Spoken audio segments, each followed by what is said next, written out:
Maharaja Yayati adalah salah satu moyang Pandawa. Ia tidak pernah mengenal kata kalah. Ia selalu menjalani ajaran kitab-kitab suci sastra. Tidak pernah putus, ia menyembah para dewata dan menghormati nenek moyangnya. Ia masyhur sebagai penguasa yang mengabdi untuk kesejahteraan rakyatnya. Tetapi seperti yang telah diceritakan sebelumnya, ia menjadi renta sebelum waktunya. Karena kesalahan kepada istrinya, ia terkena kutuk Resi Sukra. Menurut penggambaran pengarang Mahabharata, bahwa Yayati menjadi tua renta, keelokan masa mudanya musnah, dan hidupnya menjadi sengsara. Kita bisa membayangkan betapa beratnya kedukaan yang dialami anak muda yang tiba-tiba menjadi tua renta. Ketika gairah menikmati hidup masih menggelora, tiba-tiba seluruh kemampuan untuk menikmatinya hilang lenyap. Tinggal sisa-sisa kenangan yang justru menambah kepahitan. Lebih buruknya lagi, Yayati yang kehilangan kemudaan sebenarnya masih belum puas menikmati hangatnya asmara.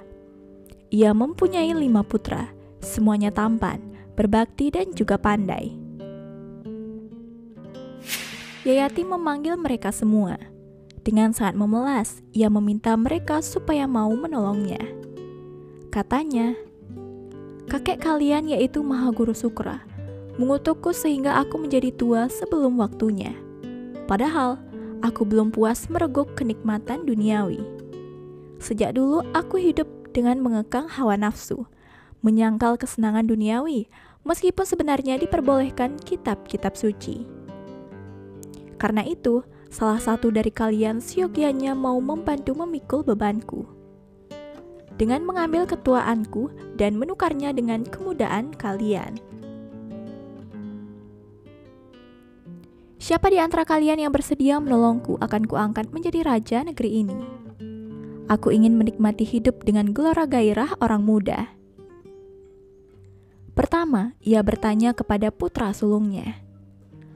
Putra sulung menjawab, "Oh ayahanda raja, para perempuan dan dayang-dayang akan mencemooh Ananda jika Ananda menukar kemudaan Ananda dengan ketuaan ayahanda raja. Ananda tidak sanggup menolong. Coba tanyakan pada adik-adik Ananda, bukankah mereka putra kesayangan ayahanda?" Ketika menemui anaknya yang kedua, ia pun menolak dengan halus. "Wahai ayahanda, Paduka meminta Ananda menjadi tua. Itu berarti Ananda akan kehilangan tidak hanya seluruh kekuatan, ketampanan, tapi juga menurut Ananda, kebijaksanaan. Ananda tidak sanggup menerimanya." Kemudian putra ketiga menjawab, "Orang yang sudah tua tidak akan bisa naik kuda atau gajah." Bicaranya gemetar. Apa yang masih bisa Ananda lakukan dengan ketidakberdayaan seorang tua? Ananda tidak bersedia menerima. Raja Yayati marah mendengar penolakan ketiga putranya. Tetapi ia masih punya harapan pada putranya yang keempat. Katanya, "Maukah engkau mengambil ketuaanku?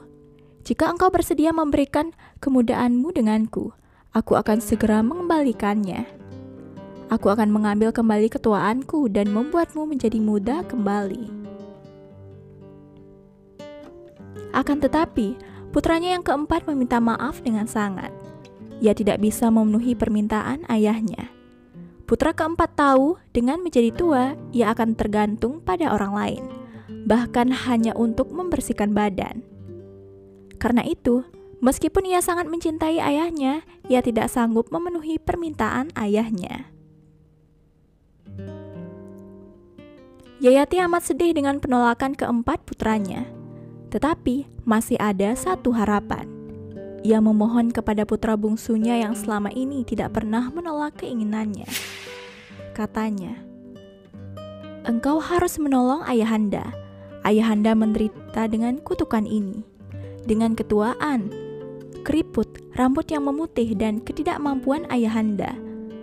Hukuman ini terlalu berat bagi ayahanda. Jika engkau bersedia menukar kemudaanmu, Ayahanda akan dapat menikmati masa muda Ayahanda untuk beberapa saat kembali. Setelah puas, Ayahanda akan segera mengambil kembali ketuaan Ayahanda dan semua kedukaannya. Jangan engkau tolak permintaan Ayahanda seperti saudara-saudaramu. Puru yang merupakan putra bungsu tergerak oleh rasa cinta yang mendalam pada orang tuanya.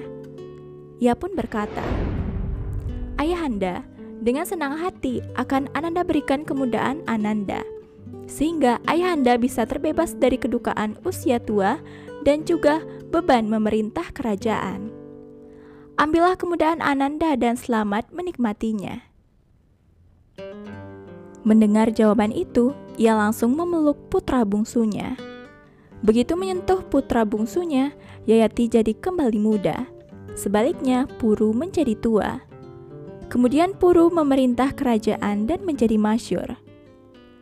Yayati menikmati hidup dalam waktu yang lama dan tidak pernah dapat merasa puas. Ia pergi ke Taman Kubera dan tinggal di sana selama bertahun-tahun bersama para perempuan penghibur. Setelah bertahun-tahun melampiaskan nafsu ragawi, akhirnya ia sadar. Yayati kembali ke kerajaan dan menemui Puru. "Putraku terkasih, sekarang Ayahanda sudah sadar. Ternyata nafsu birahi tidak dapat dipadamkan dengan melampiaskannya. Itu seperti memadamkan api dengan menyiramkan minyak. Ayahanda sudah mendengar dan membaca ajaran itu sejak muda. Tetapi baru sekarang, Ayahanda menyadarinya. Tidak ada yang dapat memuaskan keinginan manusia. Apakah itu hasil panen, emas, ternak, atau perempuan? Hanya keseimbangan jiwa yang mengatasi rasa suka dan tidak suka yang dapat mengantarkan manusia pada kedamaian. Inilah yang disebut kedamaian sejati. Ambillah kembali kemudaanmu dan perintahkanlah kerajaan dengan kebijaksanaan dan juga kebenaran." Setelah berkata demikian, Yayati mengambil kembali ketuaannya. Puru yang mendapatkan kembali kemudahan dinobatkan menjadi raja oleh Yayati. Yayati sendiri pergi mengasingkan diri ke hutan. Dan di hutan, ia bertapa dan sampai kemudian kembali ke surga. Baiklah teman, terima kasih telah menonton video ini sampai habis. Jangan lupa subscribe, like, dan ingat nyalakan notifikasi loncengnya agar kalian tidak ketinggalan setiap video terbaru dari channel ini.